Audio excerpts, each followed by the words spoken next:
बिस्मिल्लाहिर्रहमानिर्रहीम। अस्सलाम वालेकुम। जैसे कि आप लोगों को पता है कि हमने chapter number 14 D and F block element start किए हैं।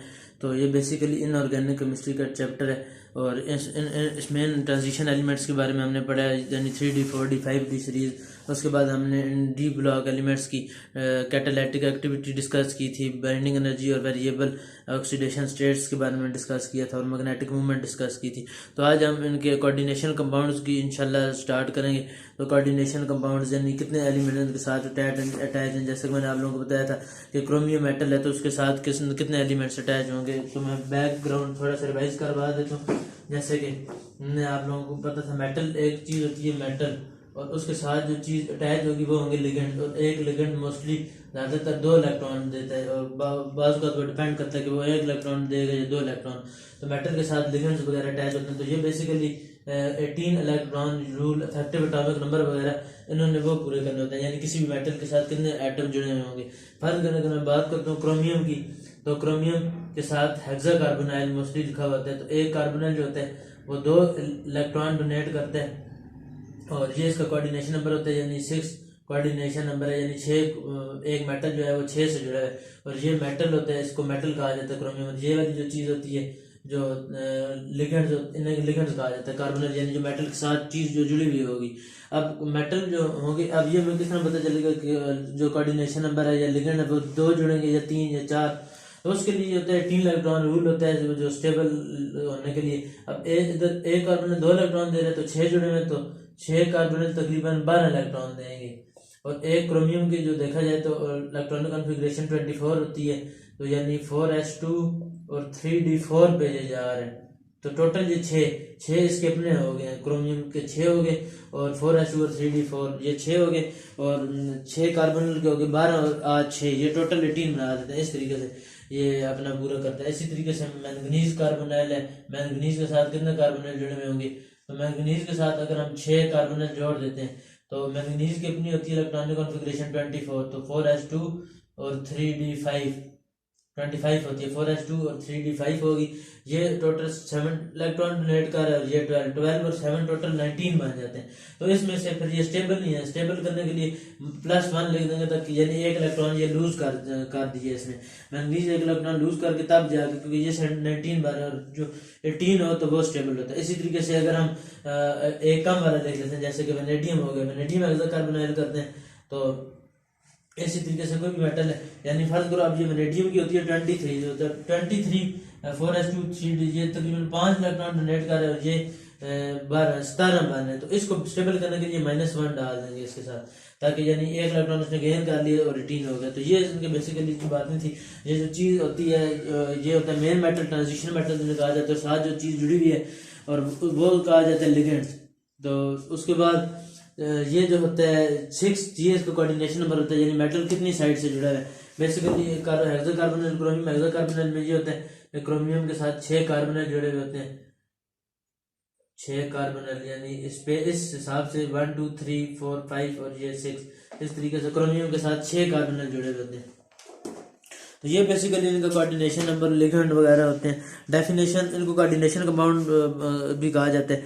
These compounds which contain complex molecules और complex ions capable of independent existence are called coordination compound और कम्प्लेक्स कंपाउंड्स। इनको मेटल कम्प्लेक्सेस भी कहा जाता है। ये कोऑर्डिनेशन कम्प्लेक्स इन्हें कहा जाता है, यानी जिसमें मेटल और लिगेंड आपस में मिलकर जुड़ जाते हैं। इसी तरीके से ईडीटी है, ethylene diamine tetra acetic acid, यानी टेट्रा एसीटेट, उसमें फिर उसका कोऑर्डिनेशन नंबर जो होता है उसे हेक्साडेंटेट कहा जाता है, यानी 6 कोऑर्डिनेशन, वो 6 साइडों से जुड़ सकता है किसी भी मेटल के साथ। तो ये चीज़ होती है, यानी एक ही वो मेटल है हेक्साडेंटेट से कहा जाता है। कुछ बाइडेंटेट होते हैं, कुछ इसी तरीके से ट्राइडेंटेट, 3 जगह से जुड़ने वाले होते हैं। ये मुख्तलिफ एलिमेंट्स होते हैं। मेटल कम्प्लेक्सेस या कोऑर्डिनेशन कंपाउंड या कम्प्लेक्स कंपाउंड, कोऑर्डिनेशन कम्प्लेक्सेस भी कहा जाता है। Such compound are formed by coordination of electron pair donor to metal atom और आयन।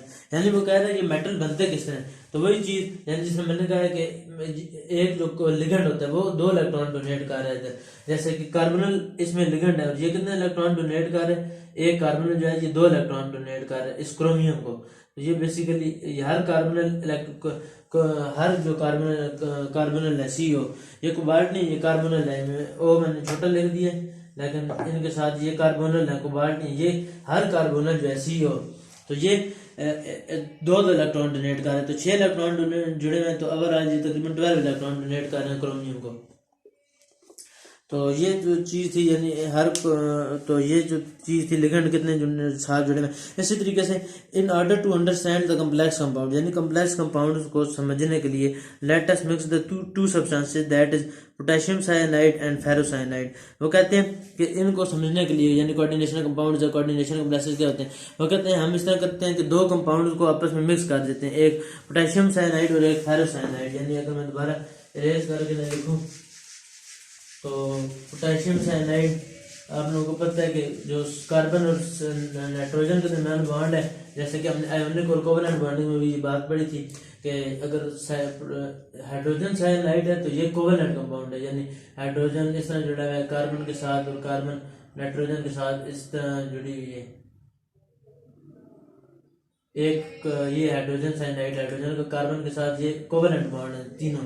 अगर हम पोटेशियम या सोडियम साइनाइड है, जैसे इधर पोटेशियम साइनाइड है, तो पोटेशियम का अगर लास्ट सेल में ड्रा करूँ पोटेशियम साइनाइड का, तो वो एक इलेक्ट्रॉन इस तरह कोवेलेंट बॉन्ड इन दोनों का दरमियान तो कोवेलेंट बॉन्ड बन रहा है ये, लेकिन इसके दरमियान जो बॉन्ड बन रहा है वो कोवेलेंट नहीं होगा। वो एक इलेक्ट्रॉन की अगर इधर कमी है तो ये एक पोटेशियम का अगर लास्ट शेल ड्रा करूँ तो वो एक इलेक्ट्रॉन इसे डोनेट कर रहा है, तो पोटेशियम के ऊपर पॉजिटिव चार्ज आएगा और साइनाइड के ऊपर नेगेटिव चार्ज आएगा, क्योंकि कार्बन और नाइट्रोजन के दरमियान जो बॉन्ड है उसे कहा जाता है कोवेलेंट बॉन्ड। और फिर जरी बात है आप लोगों को पता है ये मतलब जो पहला बॉन्ड है इसे कहा जाता है सिग्मा बॉन्ड, और बाकी जो 2 पहले से अलावा बाकी 2 बन जाते हैं उन्हें फिर 5 बॉन्ड्स कहा जाता है, जो PX और PY और PZ P ऑर्बिटल्स की ओवरलैप की वजह से जो फॉर्मेशन जो बनते हैं।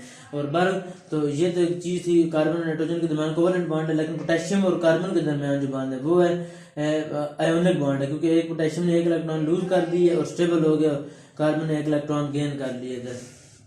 तो ये बेसिकली ये होता है।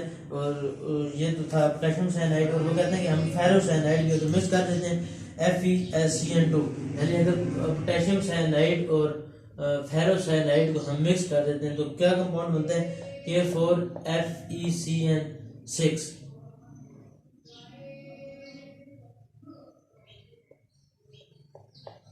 ये वो कहते हैं बनते हैं। अब इसमें सेंट्रल मेटल एटम कौन से है, ये तो है ओवरऑल देखा जाए तो पोटेशियम के ऊपर चार्ज होता है +1 का, क्योंकि फर्स्ट ग्रुप से बिलोंग करता है। और ये मैं बता चुका हूँ आप लोगों को, जो पहले ग्रुप से बिलोंग करेगा, जो जिस भी ग्रुप से बिलोंग करेगा उसके आखिरी शेल में उतने ही इलेक्ट्रॉन होंगे और उसकी ऑक्सीडेशन स्टेट वही होगी। जैसे कि पोटेशियम के पहले आखिरी ग्रुप में पोटेशियम पहले ग्रुप से बिलोंग करता है, इसके आखिरी शेल में 1 इलेक्ट्रॉन होगा और वही 1 इलेक्ट्रॉन लूज कर देगा, इसकी ऑक्सीडेशन स्टेट +1 है, +1 × 4, तो ओवरऑल इसके ऊपर जो चार्ज होगा वो -4 का होगा। अब बात कीजिए साइनाइड के ऊपर, साइनाइड क्योंकि 1 इलेक्ट्रॉन आप लोगों को पता है गेन करता है, 1 इलेक्ट्रॉन की कमी होती है, 1 इलेक्ट्रॉन गेन कर लेगा, इसके ऊपर -1 का चार्ज आता है। तो 7 कितने जुड़े में 6 जुड़े में, तो -1 × 6 -6 हो जाएगा। अब इधर क्या होगा, इधर हम क्या डालें तो आंसर इधर -4 आएगा, वो आप लोगों को पता है। इधर 2 डालना पड़ेगा, +2, जब इधर आयरन के ऊपर +2 चार्ज होता है और एक होता है फेरिक और एक होता है फेरस, आप लोगों को पता है। तो ये अब Fe+2 आइन है, तो इसमें Fe+2 बन रहा है, Fe+3 नहीं बन रहा। तो यानी अब ये वाला जो है इसे कहा जाता है central metal atom, central metal atom. और ये जो है ये इसे कहा जाता है लिगेंड, और ये साइनाइड लिगेंड 1 इलेक्ट्रॉन डोनेट करता है, और ये इसकी ऑक्सीडेशन स्टेट्स पर इसे कोऑर्डिनेशन कम्प्लेक्स कहा जाता है। ये ब्रैकेट्स जो हैं इन्हें भी कहा जाता है। अब ये वाला जो है ओवरऑल कोऑर्डिनेशन कम्प्लेक्स है, ये कम्प्लेक्स सब बना है, यानी मेटल लिगेंड्स के साथ जुड़ा हुआ है, यानी और ये बैलेंस करने के लिए हमने साथ किया 4 लगा दिया, क्योंकि ओवरऑल आयरन के साथ 6 साइनाइड जुड़े हैं और -4 चार्ज। आयरन की अगर हम इलेक्ट्रॉनिक कॉन्फ़िगरेशन लिखें तो 26 होती है, तो 4s2 तकरीबन इसके D में 6 इलेक्ट्रॉन आएंगे, तो 3d6। तो अब इसका ओवरऑल देखा जाए तो 8 इलेक्ट्रॉन ये दे रहे हैं, और एक साइनाइड जो है 6 साइनाइड जुड़े हैं। जब 6 साइनाइड जुड़े हैं, हर साइनाइड अगर वैसे अगर बात करें तो ये 12 इलेक्ट्रॉन अगर 2 इलेक्ट्रॉन अगर, क्योंकि आप लोगों को पता है कि एक जो नेगेटिव चार्ज होता है उसका मतलब 2 इलेक्ट्रॉन ही होते हैं, यानी एक बॉन्ड में भी हम ये कहते हैं कि 2 इलेक्ट्रॉन है, एक लोन पेयर है। लेकिन अगर वैसे बात करें कि साइनाइड 6 इलेक्ट्रॉन दे रहे हैं तो फिर कितने बन जाते हैं, 8 और 6 14 बन जाते हैं। तो 18 इलेक्ट्रॉन रूल को स्टेबल करने के लिए, क्योंकि हम कहा जाता है कि 18 इलेक्ट्रॉन होंगे तब वो स्टेबल होगा, लेकिन इसके तो 14 बने, तो इसलिए आयरन साइनाइड के क्योंकि 14 बने 6 साइनाइड जो है, तो इसलिए ऊपर -4 है, यानी इसने 4 इलेक्ट्रॉन गेन कर दिए जो कि 4 पोटेशियम ने दिए हैं इसको, तो पोटेशियम से गेन करके ये 18 इलेक्ट्रॉन रूल के मुताबिक ये स्टेबल हो चुके हैं। लेकिन अगर वैसे बात करें कि अगर ये 12 इलेक्ट्रॉन अगर दे रहे साइनाइड अगर 2 इलेक्ट्रॉन देता है तो फिर उस हिसाब से तो जरी बात है इसके पास 12 होंगे, 12 और 8 तो ये और ज्यादा उल्टा बन जाएगा, 12 और 8 तो ज्यादा बन जाता है, 12 + 8 ये तो उल्टा 20 बन जाता है। तो ये 1 इलेक्ट्रॉन जरी बात है डोनेट करेगा साइनाइड जो होते हैं, तो ये इस तरीके से वो बैलेंस करता है अपने साथ पोटेशियम को मिला। इसी तरीके से 18 इलेक्ट्रॉन रूल जो है ये इसी के हिसाब से सारे कोऑर्डिनेशन कॉम्प्लेक्सेस अपने आप को स्टेबल करने की कोशिश करेंगे। तो ये वो कह रहे हैं कि ये जो है इस कॉल्ड कॉम्प्लेक्स आइन, ये वाला जो है इसे कहा जाता है कॉम्प्लेक्स कोऑर्डिनेशन कॉम्प्लेक्स, जिसे ब्रैकेट कहा जाता है, और इस पूरे को अगर लिखें FeCN6 को खाली, तो ये क्या होता है कॉम्प्लेक्स आइन, इसे कहा जाता है कॉम्प्लेक्स आइन। और सिर्फ आयरन की बात करें ये होता है सेंट्रल मेटल एटम, और सिर्फ साइनाइड की बात करें तो साइनाइड क्या है, लिगेंड है साइनाइड। और उसके बाद अगर हम बात करें कोऑर्डिनेशन नंबर की तो वो है इसमें 6, क्योंकि 6 लिगेंड जुड़े हैं। तो ये चीज आप लोगों को पता चल जाएगी। अब जो बात थी, when the mixture is evaporated a new compound is obtained, this compound when dissolved in water ionizes to potassium and ferrocyanide on the basis the new compound has been given the formula potassium ferrocyanide iron cyanide complex आइन। ये मैं आप लोगों को बता चुका हूँ क्योंकि ये आइन है कम्प्लेक्स। और वैसे अगर बात की जाए कि आइन कौन सा है तो ये एन आइन बन रहा है, क्योंकि कम्प्लेक्स के ऊपर ओवरऑल जो चार्ज है वो नेगेटिव है। Parts of complex compound after dissociation in a solvent. A complex compound is mostly made up of 2 parts. यानी कि किसी भी कम्प्लेक्स में जरी बात 2 पार्ट्स होते हैं, एक पार्ट पॉजिटिव पार्ट होता है और एक नेगेटिव पार्ट। अब पॉजिटिव पार्ट जो है कैटाइन का वो क्या है, साथ जो पोटेशियम का ऊपर जो +4 का चार्ज है और कॉम्प्लेक्स के ऊपर -4 का चार्ज, यानी एक कैटाइन और दूसरा एनाइन है। पॉजिटिवली चार्ज आयन को कैटाइन जरी बात कहा जाता है, नेगेटिव चार्ज को एनाइन कहा जाता है। जो 1 इलेक्ट्रॉन गेन कर ले, जितने भी इलेक्ट्रॉन गेन करते हैं उसके ऊपर एनाइन बन जाता है, और जितने इलेक्ट्रॉन वो लूज करते हैं उसको वो कैटाइन बन जाता है। फॉर एग्जांपल पोटेशियम फेरोसाइनाइड में जो पोटेशियम है वो कैटाइन है और दूसरा एनाइन है। अब देखा जाए इसमें कैटाइन और एनाइन कौन सा, वो साफ नजर आ रहा है। पोटेशियम ने इलेक्ट्रॉन लूज किए तो पोटेशियम कैटाइन है, और साइनाइड ने आयरन साइनाइड ने इलेक्ट्रॉन गेन किए तो उसके ऊपर -4 का चार्ज है, ये एनाइन है, और पोटेशियम जो है ये कैटाइन है। इसके दो पार्ट्स हैं। In some of complexes the positively charged ion is complex ion, positive charge ion is complex ion. तो वही बात मैंने आप लोगों को बताया था कि जरूरी नहीं है कि हर कम्प्लेक्स के ऊपर माइनस का ही चार्ज हो। जैसे कि मैंने आप लोगों को बताया ये उस हिसाब से डिपेंड करता है कि 18 इलेक्ट्रॉन रूल के हिसाब से। अब आयरन साइनाइड जब हमने बनाया था तो आयरन साइनाइड के टोटल इलेक्ट्रॉन बने थे, आयरन के थे 4s2 3d6 यानी 8 इलेक्ट्रॉन, इसके साइनाइड के हो गए 6 इलेक्ट्रॉन, 8 और 6 टोटल बन रहे थे 14। तो 18 इलेक्ट्रॉन रूल मुकम्मल करने के लिए इसे 4 और चाहिए थे, इसलिए इसके ऊपर -4 का चार्ज है। इसी तरीके से अगर किसी के इधर अगर ज्यादा बन रहे हो, जैसे फर्ज करो अगर किसी की हम इलेक्ट्रॉनिक कॉन्फ़िगरेशन लिखते हैं, इधर 4s2 3d बनाते हैं और साइनाइड साथ लगा देते हैं 6। फर्ज करो मैं इधर कहता हूँ कि इधर कितने हो गए, इधर कार्बोनिल में 6 लगा देता हूँ। फर्ज करो साइनाइड की इधर ही कार्बोनिल होते तो कार्बोनिल तो 6 जुड़े हैं, तो ये तो 12 इलेक्ट्रॉन डोनेट कर रहे थे और ये 8 थे। आयरन के साथ अगर मैं इधर कार्बोनिल लगा दूं साइनाइड की जगह पर, फर्ज करो मैं साइनाइड नहीं लिखता, साइनाइड की जगह मैं कार्बोनिल लगा देता हूँ, तो क्या अब भी इसके ऊपर -4 का चार्ज आएगा या नहीं? तो वो चीज मैं आप लोगों को बता रहा हूँ कि वो अब -4 का चार्ज नहीं आएगा, क्योंकि इसकी अगर इलेक्ट्रॉनिक कॉन्फ़िगरेशन लिखे आयरन की तो वही 8 4s2 3d6 और 6 कार्बोनिल जुड़े हैं, तो एक कार्बोनिल 2 इलेक्ट्रॉन डोनेट करता है, तो 2 6 are 12, तो टोटल ये हो गया 20। अब इसके ऊपर +2 का चार्ज आएगा, यानी ये इसके 18 से इलेक्ट्रॉन बढ़ गए, इसके 20 हो गए, और हमने पढ़ा है कि 18 इलेक्ट्रॉन होता है वो स्टेबल होते हैं, तो ये दो लूज करके 18 इलेक्ट्रॉन रूल के मुताबिक हो जाएगा ताकि मेरा 20 से 18 हो जाए। बिल्कुल इसी तरीके से जैसे हमने इलेक्ट्रॉनिक कॉन्फ़िगरेशन वगैरह पढ़ी थी कि सेकंड ग्रुप के जितने भी एलिमेंट्स उनके आखिरी शेल में 2 इलेक्ट्रॉन होते हैं, तो वो 2 इलेक्ट्रॉन लूज कर देते हैं ताकि हमारा आखिरी शेल कंप्लीट हो जाए वैलेंस शेल और नोबल गैस कॉन्फ़िगरेशन अटेन कर ले ऑक्टेट रूल के साथ। तो ये भी 18 इलेक्ट्रॉन रूल के मुताबिक स्टेबल होने के लिए अपने 2 इलेक्ट्रॉन लूज कर देते हैं ताकि ये स्टेबल हो जाए। इसी तरीके से एन कोई भी एटम होगा, आपने उसकी इलेक्ट्रॉनिक कॉन्फ़िगरेशन निकालनी है। मैंने तो आयरन की एग्जांपल दी है, इसी तरीके से और कोई भी एग्जांपल हो सकती है, जैसे कॉपर अमीन सल्फेट और कॉपर टेट्रा अमीन सल्फेट, यानी कॉपर के साथ 4 अमीन लगे और एक सल्फेट लगा हो, तो उसमें भी यही होगा कि आयन जो है सल्फेट के ऊपर -2 का चार्ज होगा और कॉपर अमीन के ऊपर +2 का चार्ज होगा वही, और वो भी इसी तरीके से अपने आप को स्टेबल करने की कोशिश करेंगे। तो हर लिगेंड होता है, जैसे कि अमीन लिगेंड है, क्लोरीन, हेलोजन वगैरह हैं, उसके बाद साइनाइड वगैरह है, कार्बोनल, ये लिगेंड्स वगैरह होते हैं जो कि मेटल के साथ जुड़ते हैं और ये मुख्तलिफ कलर वगैरह भी देते हैं और ट्रांजिशन एलिमेंट्स के साथ मेटल वगैरह कंबाइन करके कोऑर्डिनेशन कम्प्लेक्सिटीज के इनऑर्गेनिक में बहुत ज़्यादा इंपॉर्टेंस है, ये बहुत ज़्यादा इस्तेमाल होते हैं।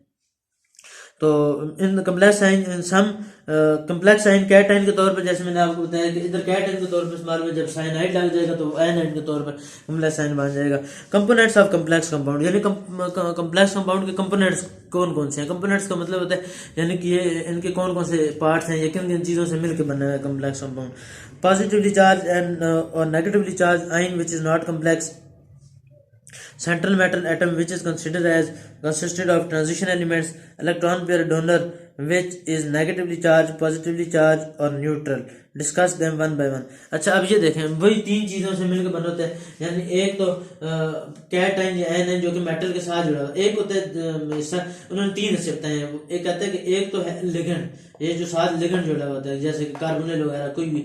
दूसरा है सेंट्रल मेटल एटम जिसे ट्रांजिशन मेटल्स वगैरह कहा जाता है, 3D 4D 5D सीरीज के जितने भी मेटल्स हैं, तो ये मेटल वगैरह हो गए। और दूसरा लिगेंड हो गया, 2 ये हिस्से हो गए।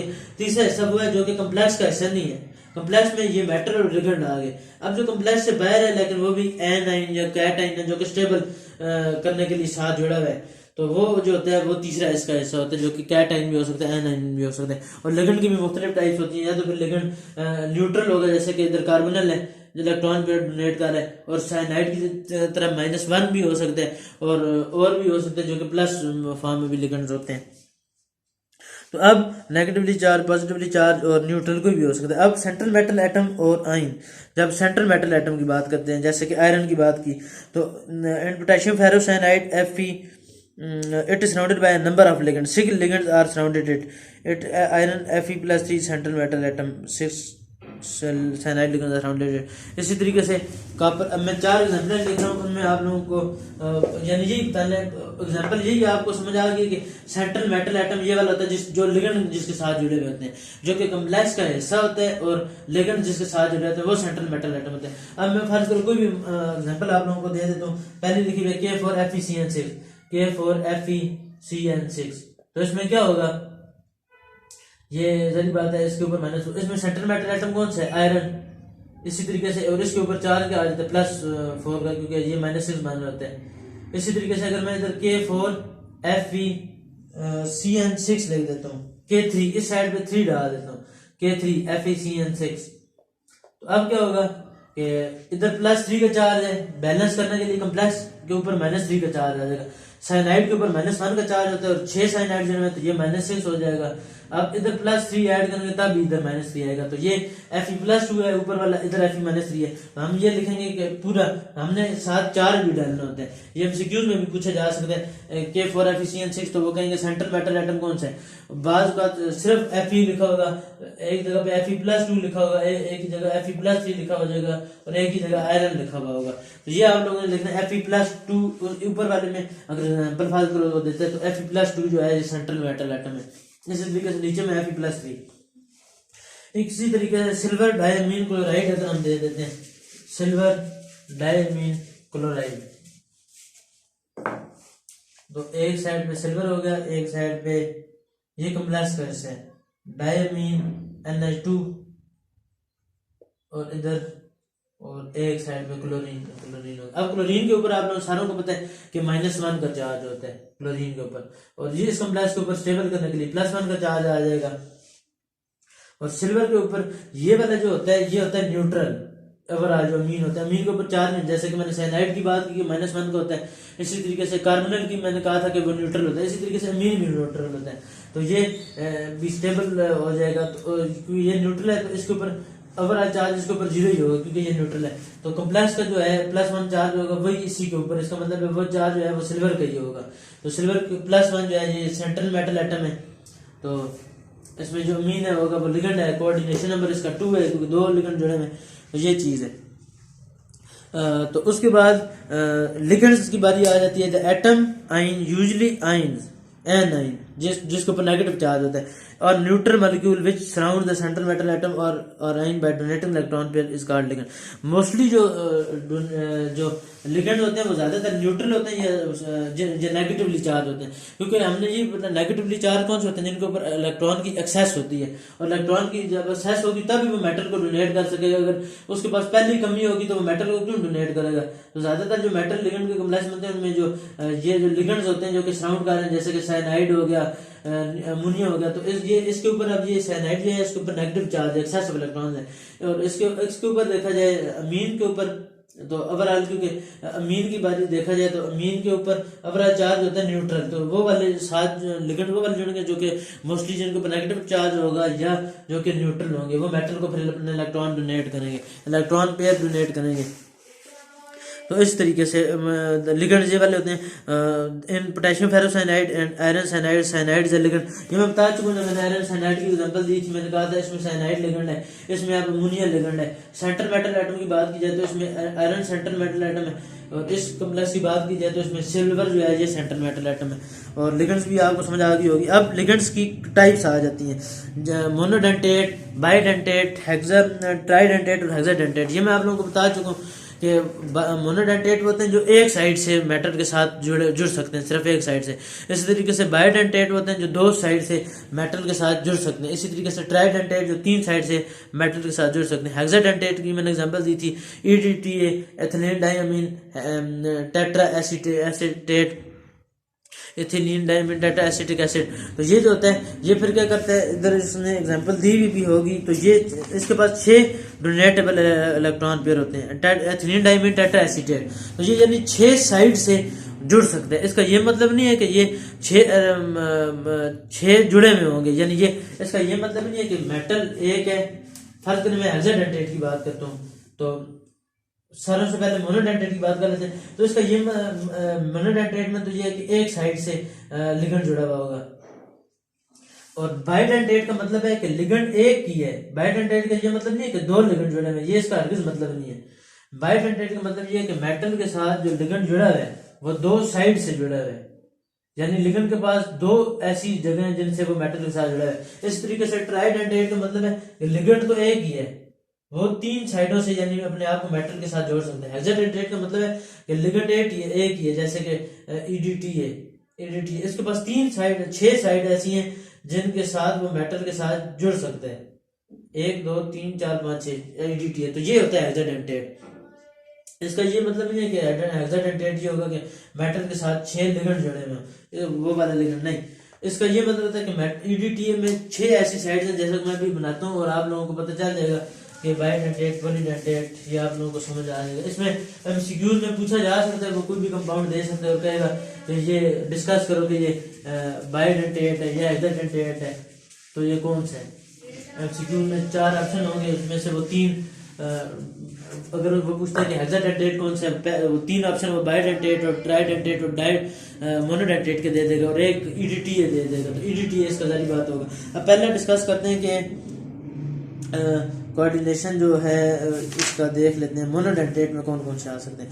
The ligand which have only 1 donatable electron pair, जिनके पास सिर्फ एक इलेक्ट्रॉन पेयर डोनेटेबल करने की जगह, एक इलेक्ट्रॉन पेयर डोनेट करने। सारे लिगेंड में भी नेगेटिवली चार्ज और न्यूट्रल में नेगेटिवली चार्ज भी आ सकते हैं, न्यूट्रल भी।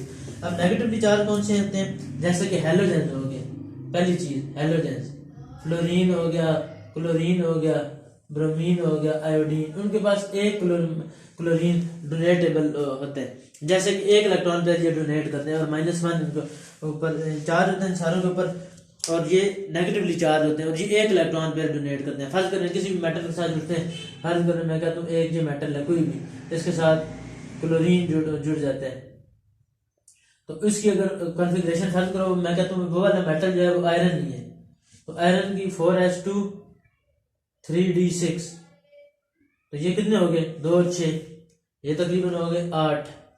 और क्लोरीन साथ कितने जुड़ेंगे, क्योंकि हमने कहा था 18 इलेक्ट्रॉन लूल को वो ऑक्युपाई करने की कोशिश करेगा, तो क्लोरीन साथ अभी जरी बात है 10 जुड़ने चाहिए, लेकिन फर्ज करो मैं कहता हूँ कि वो जुड़े हुए 6 क्लोरीन, तो ये -6 हो जाएगा इसके ऊपर, और ये 8 इलेक्ट्रॉन डोनेट करते हैं, तो इसको फिलहाल ये देख लेते हैं, 8 ये हो गए और 6 ये हो गए, टोटल 8 और 6 14 हो गए, 4 इलेक्ट्रॉन से और चाहिए, तो वो फिर वही बात है -4 इसके ऊपर आ जाएगा, जैसे हमने साइनाइड का केस पढ़ा था, और इसके साथ फिर K4 भी जुड़ जाएगा, तो इस तरीके से कम्प्लेक्स वो अपना पूरा कर लेगा, यानी 18 इलेक्ट्रॉन रूल को स्टेबल करने। तो बहरहाल ये इस तरीके से हेलोजन एक इलेक्ट्रॉन देने। अब मेटल ये वाला जो कम्प्लेक्स बनेगा इसमें क्या होगा, एक क्लोरीन इधर जुड़ा होगा, एक क्लोरीन इधर, एक क्लोरीन इधर, एक क्लोरीन इधर, एक क्लोरीन इधर और एक क्लोरीन इधर, मेटल के साथ जुड़ा होगा, तो ये कम्प्लेक्स बन जाएगा अपना।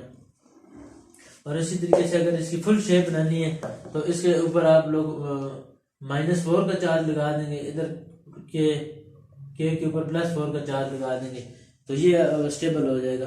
तो ये चीज़ मैं बता रहा था कि इस तरीके से बनती है, कॉम्प्लेक्स वगैरह बनते हैं। तो एक तो चीज़ ये होगी कि जितने भी हेलोजन ये एक इलेक्ट्रॉन पेयर डोनेटेबल का इनके पास होता है, इलेक्ट्रॉन पेयर डोनेटेबल ये करते हैं, इसलिए मोनोडेंटेट कहा जाता है। इसमें फिर कुछ न्यूट्रल भी होते हैं, ये तो नेगेटिव चार्ज से दूसरे आ जाते हैं इनमें न्यूट्रल, जैसे कि वाटर हो गया, ये भी 1-2 इलेक्ट्रॉन डोनेट करेंगे, यानी एक इलेक्ट्रॉन पेयर डोनेट करेंगे, जैसे कि यानी 2 इलेक्ट्रॉन डोनेट करेंगे, एक इलेक्ट्रॉन पेयर में क्योंकि 2 इलेक्ट्रॉन आते हैं। वाटर हो गया, फिर उसमें अमोनिया हो गया, फिर उसमें कार्बनल हो गया, तो ये सारे के सारे एक इलेक्ट्रॉन पेयर डोनेट करते हैं, यानी एक इलेक्ट्रॉन पेयर डोनेट करते हैं, यानी 2 इलेक्ट्रॉन्स डोनेट करते हैं, क्योंकि एक पेयर में 2 इलेक्ट्रॉन होते हैं। इसी तरीके से जब हम बाइडेंटेट की बात करते हैं तो विच हैव 2 डोनेटेबल इलेक्ट्रॉन पेयर, जिनके पास 2 इलेक्ट्रॉन पेयर जो 2 इलेक्ट्रॉन पेयर डोनेट करते हैं ओवरऑल, इसका मतलब ओवरऑल वो 4 इलेक्ट्रॉन्स डोनेट करते हैं।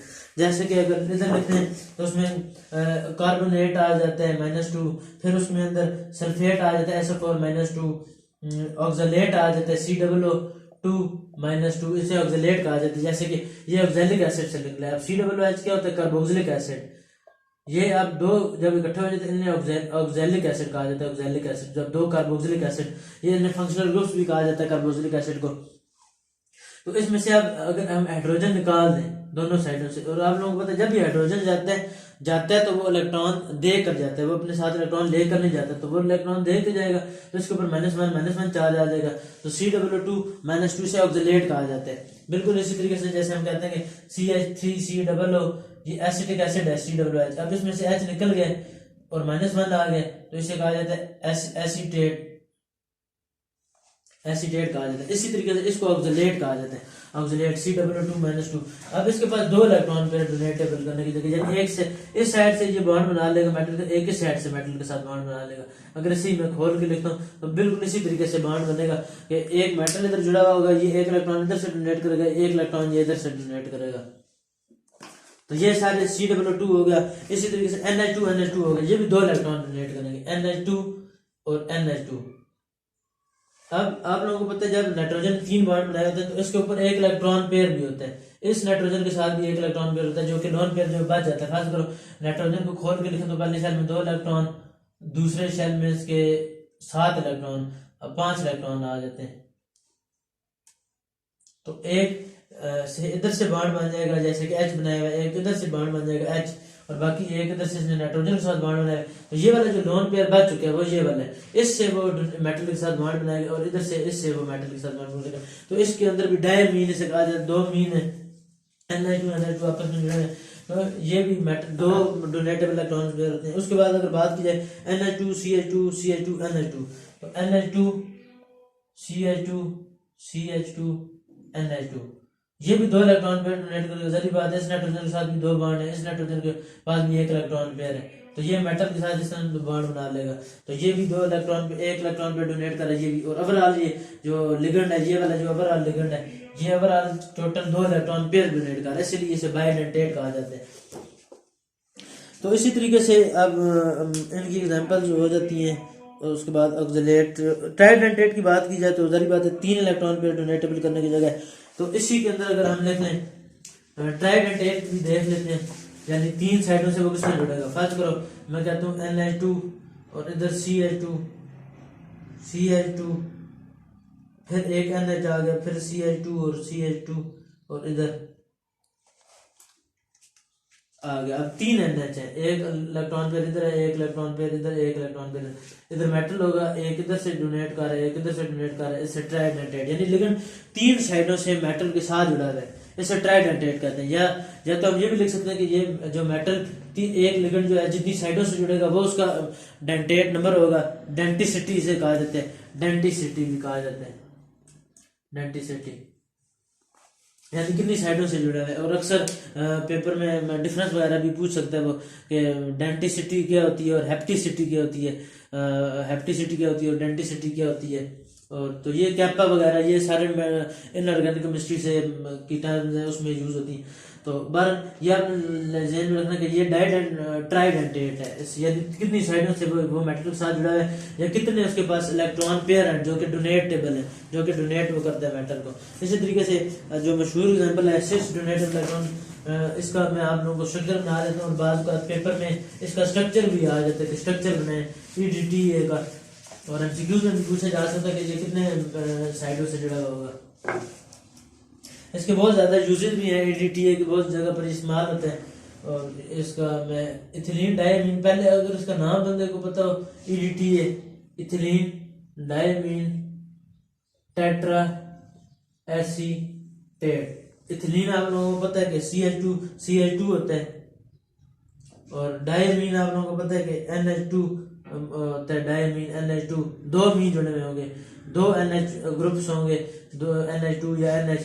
और टेट्रा एसीटेट आप लोगों को पता है कि जैसे कि एसिटिक एसिड से निकले, ये एसिटिक एसिड होता है CH3COOH। इसमें से अब एसिड H निकल जाए तो ये आइन बन जाता है एसीटेट CH3COO-1, इसे इथेनोइक एसिड भी कहते हैं। और इथेनोएट आइन, इथेनोएट एस्टर होते हैं, ये एसिटिक एसिड से यानी एक हाइड्रोजन निकल जाए तो एसीटेट आयन बन जाता है, जैसे अभी हमने ऑक्सलेट का पढ़ा। तो ये अब यानी टेट्रा एसीटेट यानी CH3COO आपने 4 बना देने। तो CH2COO एक साइड पे नेगेटिव, इसी तरीके से ये CH2 इधर से जुड़ा हुआ है N से, फिर CH2 इधर फिर एक N है CH2COO नेगेटिव, इधर फिर CH2COO नेगेटिव, इधर से फिर CH2COO नेगेटिव। अब इसके बाद देखा जाए तो वैसे नजर आ रहा है कि 4 ये टेट्राडेंटेट होना चाहिए था, लेकिन ये टेट्राडेंटेट नहीं हेक्साडेंटेट है क्योंकि इसके नाइट्रोजन के ऊपर एक लोन पेयर मौजूद है। तो जारी बात है, ये भी बहुत सारी बात है, जो लोन पेयर है ये वो डोनेट करेगा मेटल। अब इधर फर्क करो, मैं कह देता हूँ कोबाल्ट EDTA, तो कोबाल्ट इधर लगाता हूँ या कोई भी मेटल लगा देता हूँ, तो ये मेटल के साथ एक इधर से बॉन्ड बनाएगा, एक इधर से बॉन्ड बनाएगा, एक इधर से बॉन्ड बनाएगा, एक इधर से बॉन्ड बनाएगा और एक इधर से बॉन्ड बनाएगा। तो ये एनालिटिकल केमिस्ट्री में भी इसका बहुत ज़्यादा यूज़ होता है। और इसी तरीके से आप लोगों का जो एनवायरमेंटल केमिस्ट्री है उसमें भी ये बहुत ज़्यादा यूज़ होता है। अप्लाइड केमिस्ट्री वगैरह में भी ये इसकी बहुत ज़्यादा डिमांड है, इसके यूजेस बहुत ज़्यादा होते हैं EDTA के। तो जैसे कोऑर्डिनेशन कॉम्प्लेक्सेस, मेटल कॉम्प्लेक्सेस वगैरह के इनऑर्गेनिक केमिस्ट्री में इसके बहुत ज़्यादा इस्तेमाल होता है। तो ये हेक्साडेंटेट है क्योंकि इसके बाद 6 इलेक्ट्रॉन पेयर डोनेटेबल हैं, ये 6 इलेक्ट्रॉन डोनेट कर सकते हैं और 6 साइड्स इसकी ऐसी हैं जिनके जरिए जिनके साथ वो एक ही लिगेंड है जो 6 साइडों से मेटल के साथ जुड़ा हुआ है। ये इसका स्ट्रक्चर था इथिलीन डायमीन टेट्रा एसीटेट का। अब आगे आ जाते कोऑर्डिनेशन नंबर और ligancy. It's the total number of atom of ligands. ये लिगेंड का वो टोटल नंबर ऑफ लिगेंड्स के टोटल नंबर ऑफ एटम्स जो होते हैं लिगेंड के, that can coordinate to central metal atom, जो कि मेटल के साथ जुड़े हुए होते हैं। Number numerically coordination number represent the total number of chemical bond found between the central metal atom और ions and the donor atoms of the ligand. अब जैसे कि बात की यानी कितने एटम जुड़े हुए हैं साथ, कितने बॉन्ड उसने बनाए हुए हैं, तो वही उसका कोऑर्डिनेशन नंबर होता है। जैसे कि मैंने आप लोगों को सारों से पहले एग्जांपल दी K4FeCN6 है, तो उसका कोऑर्डिनेशन नंबर क्या होगा, 6 होगा, क्योंकि जितने वो साइनाइड इसके साथ जुड़े हुए हैं, ये फाइल करो 6 साइनाइड जुड़े हुए हैं, तो उसका ये कोऑर्डिनेशन नंबर जो होगा इसका 6 होगा। क्रोमियम हेक्साकार्बोनाइल है तो उसका जो होगा वो 6 होगा कोऑर्डिनेशन नंबर। इसी तरीके से वेनेडियम हेक्साकार्बोनाइल है, उसका होगा 6 कोऑर्डिनेशन नंबर। अगर मैं बात कर देता हूँ मैंगनीज पेंटाकार्बोनाइल का, तो इसका कोऑर्डिनेशन नंबर क्या होगा, 5 होगा कोऑर्डिनेशन नंबर इसका, यानी वो 5 साइडों से वो मेटल के साथ जुड़ा हुआ है। तो जितने अगर साथ फर्क कर मैं कह देता हूँ कि कॉपर या कोबाल्ट टेट्रा कार्बोनल, कोबाल्ट 4 कार्बन के साथ बॉन्ड बनाती है, तो ये इसका कोऑर्डिनेशन नंबर क्या होगा, 4 होगा। कोबाल्ट टेट्रासाइनाइड, तो इसका कोऑर्डिनेशन नंबर क्या होता है, 4 होता है। इसी तरीके से कोबाल्ट कॉपर टेट्रासाइनाइड, तो इसका कोऑर्डिनेशन नंबर क्या होगा, 4 होगा। तो ये बात कर पेपर में एमसीक्यूज भी पीछे पूछा जाता है, निकल खासतौर पर निकल टेट्रा, इनकी मुख्तलिफ शेप्स भी होती हैं। अब ये इनकी जैसे कि ये शेप एक मान लीजिए, ये तो मैंने जनरल सी बना दी, यानी 6 साइडों से जुड़े हैं। बात बात कुछ किसी की शेप होती है स्क्वायर प्लेन में, यानी फर्ज करो कोई भी मेटल है वो बात बात इस तरह जुड़ा होता है स्क्वायर प्लेन में। फर्ज करो ये मैंने एक एग्जांपल दिया निकल टेट्रासाइनाइड, और ये फर्ज करो मैं कहता हूँ कि जरूरी नहीं है कि इसकी यही शेप हो, लेकिन ये मैं समझाने के लिए कह रहा हूँ कि कोई भी मेटल है अगर वो इस तरह जुड़ा है तो ये होगी इसकी स्क्वायर प्लेनर शेप। इसी तरीके से अगर कोई 4 वाला इस तरीके से जुड़ा है, जैसे कि एक मेटल है और वो एक साइड से लिगेंड से इस साइड में जुड़ा है, एक इस साइड से लिगेंड से, तो ये इसकी होगी टेट्राहेड्रल शेप, टेट्राहेड्रल शेप। तो इनकी आप लोगों ने शेपें भी आप लोगों को पता होनी चाहिए कि किसी भी मेटल जब लिगेंड के साथ बॉन्ड बनाते हैं उसकी कौन कौन सी शेप है। जैसे कि वो कोई भी दे देगा, फर्ज करो मैं कह देता हूँ वो निकल टेट्राकार्बोनल दे देगा पेपर में, निकल टेट्राकार्बोनल, और खास तौर पे ये जो टेस्ट वगैरह होते हैं उनमें इसी तरीके से एमसीक्यूज पूछे जाते हैं, वो निकल टेट्राकार्बोनल देगा इनकी शेप कौन सी है, नीचे फिर टेट्राहेड्रल, स्क्वायर प्लेनर और पेंटागोनल, हेक्सागोनल शेप्स मुख्तलिफ दी होगी, तो आपने बताना होगा कौन सी शेप है। कोई मेटल लिगेंड के साथ इस तरीके से बॉन्ड बनाता है तो उसकी टेट्राहेड्रल शेप होगी। तो ये आप लोगों को पता होना चाहिए कि कितने कोऑर्डिनेशन नंबर के 4 कोऑर्डिनेशन नंबर में ये 2 शेपें मान जाती है, एक टेट्राहेड्रल भी मान जाती है और एक स्क्वायर प्लेनर भी मान जाती है। तो आप लोगों को पता होना चाहिए कि कौन सा कोऑर्डिनेशन नंबर कितनी शेप्स बनाता है, कौन सी शेप। अब ये तो आ गया था कोऑर्डिनेशन स्फीयर का, जिसे इससे कोऑर्डिनेशन स्फीयर कहा जाता है। जैसे कि मैंने ब्रैकेट बनाई है, फर्ज करो कोई भी मेटल है, इस जगह पर कोई भी मेटल है और इसके साथ लिगेंड जुड़ा है कोई भी कार्बोनल है, और ये वाली जो चीज होती है इसे, जैसे मैंने आप लोगों को बताया था ये सेंट्रल मेटल एटम है, सेंट्रल मेटल एटम, और ये वाली जो चीज है ये कोऑर्डिनेशन नंबर है, ये वाली चीज लिगेंड है, ये वाली चीज जो मेटल एटम है जो कि बैलेंस करने के लिए ये एटम है कोई भी जो कि आयन है जो कि सेंट्रल मेटल एटम नहीं है लेकिन कोऑर्डिनेशन स्फीयर से बाहर है, और ये इसको कहा जाता है कोऑर्डिनेशन स्फीयर। कोऑर्डिनेशन स्फीयर यानी जो ब्रैकेट्स के अंदर चीज आ जाती है उसे कोऑर्डिनेशन स्फीयर कहा जाता है। अब इसकी जगह सारी बात है कोई भी मेटल हो सकता है, इसकी जगह कोई भी, आप लोगों को मैंने जनरल ट्रिक बता दी है, 18 इलेक्ट्रॉन रूल के हिसाब से बंदे बैलेंस कर सकता है कोई भी। आप जरूरी नहीं है पेपर में अगर कोई आए तो आप कोई भी बुक्स वाली एग्जाम्पल नहीं देखो, आप कोई भी एग्जाम्पल लिख सकते हो, आप लोगों को खाली 18 इलेक्ट्रॉन रूल आना चाहिए आप उस साथ। और ये आप लोगों को पता होना चाहिए कि मेटल की वो क्या है, जैसे मैंने आप लोगों को मैंगनीज का बताया कि 4s2 3d5r है, 4s2 3d5 तो ये टोटल होता है 7, और एक कार्बोनिल आप लोगों को पता है कि डोनेट करता है 2 इलेक्ट्रॉन, तो आप 7 के साथ कितने इलेक्ट्रॉन लगाओगे तो कितने कार्बोनिल लगाओगे तो 18 बन जाते हैं। तो आप लोगों को पता है कि अगर हम 5 लगाएं तो इसका इलेक्ट्रॉन बन जाता है तकरीबन 10 और 17 बन जाते हैं, 17 इलेक्ट्रॉन बन जाते हैं। तो फिर एक इलेक्ट्रॉन वो ले लेगा ताकि उसका 18 इलेक्ट्रॉन रूल हो, 18 इलेक्ट्रॉन मुकम्मल हो जाए तो हिसाब से। उसके बाद वो कहता है चार्ज ऑन कोऑर्डिनेशन स्फीयर, निकल tetra कार्बोनल is the coordination sphere of this complex, और सिल्वर डायमीन क्लोराइड में is the coordination sphere of the complex. अच्छा, जैसे वही बात जैसे मैंने आप लोगों को पहले बताई कि अगर वो पेपर में पूछता, मैं एक एग्जांपल आप लोगों को समझा देता हूँ, उसके हिसाब से आप लोग कर सकते हो। जैसे कि अगर इसी की बात की जाए पोटेशियम फेरोसाइनाइड की बात भी कर लेते हैं, इसमें अगर वो कहते हैं कोऑर्डिनेशन स्फीयर कौन सा है, तो आप लोगों को पता है कि मेटल जो है वो डायरेक्ट इसके साथ जुड़ा हुआ है K4FeCN6, तो कोऑर्डिनेशन स्फीयर इसमें ये है, लेकिन आपने सिर्फ ये नहीं लिखना पेपर में, अगर बस ये दे देते तो K फॉर पोटेशियम की, क्योंकि पहले ग्रुप के आखिरी शेल में उतने ही इलेक्ट्रॉन होते हैं, तो ये +1 इलेक्ट्रॉन हो गया, ये +4 कोऑर्डिनेशन स्फीयर के ऊपर -4 आ रहा है, तो आपने ये पूरा लिखना है FeCN6 -4, ये आपने पूरा लिखना है कि ये कोऑर्डिनेशन स्फीयर, यानी ऊपर चार्ज भी आप लोगों ने डालना है। तो ये जो थी इन साइनाइड के ऊपर में मैंने बता दिया, आयरन के ऊपर में मैंने बता दिया +2 चार्ज आ जाता है वही बैलेंस करने के लिए, क्योंकि एक साइनाइड के ऊपर -1 का चार्ज होता है, -1 का, तो ये -1 से -6 हो जाता है, इधर +2 लिखेंगे तब -4 बनता है, तो आयरन +2 इसका चार्ज बन जाता है।